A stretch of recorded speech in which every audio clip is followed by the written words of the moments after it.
Aujourd'hui, si on parle de tribalisme au Cameroun et que quelqu'un est surpris, c'est lui qui serait mis aux arrêts. Le Cameroun est profané de tribalisme de telle en sorte qu'on la vit un peu comme la saison des pluies. Lorsqu'il ne pleut pas, les gens sont surpris. Chaque Camerounais en sortant de sa maison chaque jour, eh bien, il sait qu'il va d'office se confronter soit à un propos haineux du style tribaliste. C'est-à-dire, dans un bureau, on va le recevoir en lui questionnant « Tu es d'où ?» En parlant avec un ami sur les réseaux sociaux, c'est la connotation de son nom qui va faire sujet de causerie et non les sujets qui brûlent. Il faut dire que le tribalisme s'émage dans des professions qu'on est loin d'être imaginées et elle est pilotée par des élites qu'on ne peut même pas soupçonner. Mais pourtant, c'est eux qui ont compris en réalité qu'on ne peut pas vivre et gouverner sur le Cameroun sans tribalisme. C'est tout simplement souillant. Les hommes de Dieu, les politiciens, les éducateurs, les policiers, bref, tous les secteurs de la société, même les planteurs qui ne partent au champ et interagissent avec leurs plantes, eh bien, sur le chemin du champ, se créent quand même les occasions de préférer ceux de leur village. Vous allez régulièrement comprendre les gens pour vous donner raison de leurs actes, vous dire ils étaient en train de soutenir un frère du village. Pour vous donner un argument sur ce qui arrive à Savannah Petroleum, ils vont vous dire ils sont en train de soutenir les gens du village. C'est devenu pratiquement difficile d'avoir une réflexion focalisée sur un sujet sans faire recours au tribalisme. Comme si on était en train de lutter quelqu'un, comme si on se battait pour un autre, comme si le fait que l'autre existe nous empêche de s'épanouir. Le Cameroun est dès lors devenu tout sauf ce que les lutteurs du PC luttaient à l'époque pour le nationalisme. Aujourd'hui au Cameroun, on est passé de l'unité nationale à un simple rassemblement de je viens d'ici et chaque fois qu'il y a un acte politique à poser, eh bien je retourne chez moi. C'est bien distillé dans l'appareil politique du RDPC qui s'utilise du moins depuis 4 décennies à régner comme des militaires sur les Camerounais. Chez le RDPC, ils savent bien que chaque élite, le moment venu pour battre campagne, le moment venu pour aller mentir à la population, eh bien chacun regagne son territoire, son petit village, sa petite communauté, d'où il revient. Et même au niveau des régions maintenant, on a réussi quand même à distinguer. Au niveau des départementales, ça continue toujours à diviser. Bref, chacun va se reculer jusqu'à arriver dans son petit quartier où il se sent un peu plus à l'aise pour pouvoir dire ça c'est ma communauté. Lorsque le village alors prime sur la nation, on va alors dire c'est un conglomérat des petits villageois. Parce que même si les élites d'un point ont bâti leur fortune dans un autre point, chaque jour, avant d'aller au lit, ils pensent tout de même être submergés à l'obligation de rentrer chez eux. Parce qu'eux-mêmes, ils ont prêté à ce genre de pensée qu'un Camerounais de Pousseri, un Camerounais de Djibouti, un Camerounais de Bakonji ne peut pas se sentir à l'aise autant à Douala qu'à Yaoundé, tout simplement parce qu'on vit dans un conglomérat de villageois où chacun n'a véritablement de sens que selon la connotation de son nom et selon du coin où il sort. Qui on espérait un minimum de discernement, c'est-à-dire ceux qui ont fréquenté jusqu'à arriver au sommet, ceux qui ont fait leurs études dans la sociologie des communautés, eh bien c'est à eux maintenant de passer le morceau choisi, rentrer chez vous. Lorsque des gens ont fréquenté jusqu'à ce niveau, lorsque les gens ont occupé des fonctions dans l'appareil de l'État, lorsque les gens ont été confiés les fonds publics de gérer la société, lorsque la réputation de toute une nation est mise comme ça en jeu parce qu'on est passé d'une république à un groupe communautaire, eh bien il y a de quoi s'inquiéter.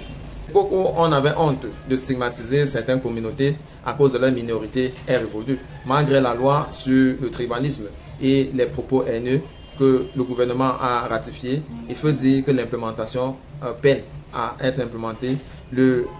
La Commission des droits de l'homme a fait un constat amer récemment et malgré cela, il faut dire c'est entré tellement dans la gestion des Camerounais, dans le quotidien des Camerounais qu'on a du mal à croire que les discours sur l'intégration nationale, sur la régionalisation, sur l'unité nationale et le vivre ensemble n'est qu'un slogan sans creux, sans poids, sans corps, parce que l'âme qui devait aider à faire vivre cet organe-là, cette représentation camerounaise, elle est pratiquement inexistante. Lorsqu'on voit les agissements, même dans l'équipe nationale, d'un certain nombre de dirigeants qui jadis étaient acteurs et aujourd'hui sont devenus des gestionnaires, on est loin de s'imaginer qu'on est toujours dans la recherche du bonheur, qu'on est toujours dans la recherche de la victoire, qu'on est toujours en quête du développement dont on a fait croire dans les slogans, dans les campagnes politiques, dans les projets de société et dans tout ce qui devrait convaincre le peuple à nous élire.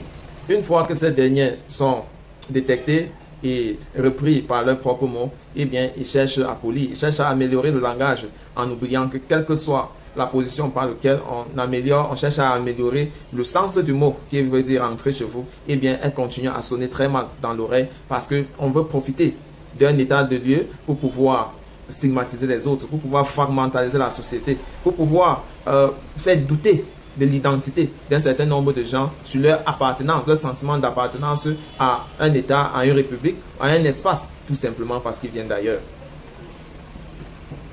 Si c'est donc ça qui règne, parce que dans pratiquement chaque communauté, il faut dire il y a des champions qui sont connus aux yeux de tous d'être les porteurs, les porte-étendards du discours tribal, du discours chacun doit rentrer chez lui. Est-ce que c'est donc ça qu'il faudrait qu'on se mette en marche, qu'on se mette à partager comme système de gouvernance, comme façon de faire, comme comportement, comme identité pour pouvoir contribuer à l'émergence du Cameroun? Si un individu bien identifié dans une communauté prend la parole sur la place publique et stigmatise d'autres communautés, est-ce que cela renvoie à la totalité de cette communauté-là?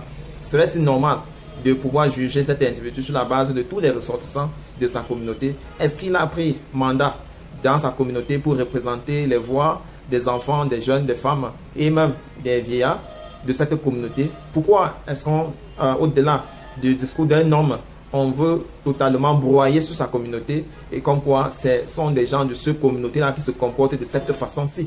Est-ce que c'est normal que l'identité d'une certaine communauté a été construite autour de la haine, autour de l'amour, autour du pardon? Est-ce qu'au Cameroun, en ce moment, on peut dire une communauté est totalement mauvaise et une autre communauté est totalement bonne, du moins du ressort de leur production sur le seuil national, sur le seuil international, de leur comportement face à la loi, face au respect des lois qui érigent la communauté? Nous croyons, pour nous, que nous sommes là en train de mettre les jalons d'une guerre civile. Vous n'avez qu'à penser à la Côte d'Ivoire, au Rwanda, République démocratique du Congo, Burundi, tous ces pays, que ce soit en Afrique, en Europe, au Moyen-Orient, qui ont connu les guerres fratricides par terre de cette segmentation de la société. Et elle n'arrive le plus souvent que lorsque une certaine communauté pense avoir une nette, c'est-à-dire se sent plus beau que d'autres communautés, malgré les efforts, quand le contrat social est biaisé comme ça par une communauté qui se croit privilégiée parce que l'un de leurs est au pouvoir ou alors parce que l'un de leurs est ministre ou bien l'un de leurs est patron d'un certain domaine. Et donc, au lieu de travailler, ils veulent tout simplement tout baser sur le dos de la préférence, du choix, de leur attirance, de leur position proche de l'État. Les identités ethnofascistes, les identités religieuses, les identités de justeurs face à l'oppression, face à la pauvreté grandissante, face aux difficultés, l'accès aux soins basiques, l'accès quand même à la carte d'identité. Voilà autant de choses qui mettent un peuple dos au mur, obligé de se défendre parce qu'elle a pratiquement plus de ressorts ni de repères dans la société sur qui elle peut fondamentalement poser ses espoirs en espérant un lendemain meilleur. De Ahidjo à Bia, passant par l'héritage français au Cameroun, la segmentalisation de la société divisée pour mieux régner a toujours marché. Chaque fois qu'une communauté s'est levée pour revendiquer ce qui lui revenait de droit, eh bien l'ordre de 82, le pouvoir en place, a réussi à travers sa politique communautaire à instiller la peur en sélectionnant l'un de leurs propres fils, l'érigeant à un poste où ça devait faire endormir le reste. C'est comme ça que cet ordre-là a continué à gouverner jusqu'à nos jours. Mais elle est en train de trouver son Rubicon. Elle est en train de trouver le chemin de non-retour. Lorsqu'on retrouve des intellectuels que pour pouvoir passer leur point de vue sont obligés de faire recours au discours haineux pour pouvoir se faire entendre, eh bien, il faut dire qu'on est passé de l'argument à l'imposture. Ce n'est plus nouveau de voir des communautés célébrer la nomination de l'un de leurs fils. Cette pratique est régulièrement organisée par les élites de l'ordre de 82 pour donner l'impression à la communauté en réalité que lorsque l'un d'eux est élu, c'est la communauté qui a été récompensée. Mais lorsqu'on voit pendant le mandat de ce dernier qui est élu, ça ne bénéficie qu'à sa famille directe parce que même les villageois de ce village n'ont pas accès à l'eau, n'ont pas une route bitumée, vivent toujours dans la précarité, mais parce que cette minorité qui a réussi à travers son discours, à travers sa communication, à travers son éducation, a obligé les ressortissants d'un certain coin acceptaient en réalité que lorsque quelqu'un porte un nom similaire au sien ou bien un nom qui regorge de ta petite communauté, eh bien tu devais espérer une faveur de celui-là et en espérant une faveur, tu devais être plus en plus sûr qu'il a très peu de chances de te refuser cette faveur-là tout simplement parce que vous venez d'une même aire géographique. Pourtant, ces égoïstes rôlent pour leur propre famille nucléaire ou alors pour leur belle famille. Ça a été le cas au passé, c'est le cas en ce moment et ça serait toujours le cas. Vous n'avez qu'à voir beaucoup de ces derniers qui sont en fonction. Leurs enfants, leurs petits-enfants sont déjà placés dans l'appareil de l'État dans un moment à un niveau local et ils vont ils vont grandir d'échelon en échelon avec le temps. Et même s'ils portent les mêmes noms que vous, venant de votre aire géographique, cela n'a pratiquement rien changé sur votre quotidien que de vous faire rêver.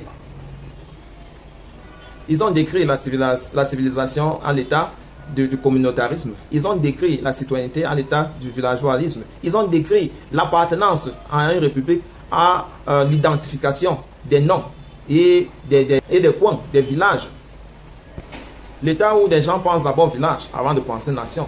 Ils ont laissé les gens croire qu'en réalité, qu'on ne peut pas avoir faim en tant que fils Bolo, qu'on ne peut pas avoir faim en tant que fils et qu'on ne peut pas avoir faim en tant que fils Sawa, que la famille, ce n'est que pour les autres. Et pourtant, dans toutes ces régions-là, regorge des poignées et souvent même la majorité des citoyens qui vivent le jour au jour, qui croupissent dans les espoirs de la galère, qui souffrent dans leur chair, mais qui ont été obligés à travers les discours, à travers l'éducation, de croire que parce que l'un d'eux, quelqu'un qui a un nom qui sonne comme la leur, est quelque part que très bientôt ça ira. Ils ont attendu, leurs parents ont attendu jusqu'à mourir. C'est leur tour, ils attendent. Leurs enfants vont suivre le chemin.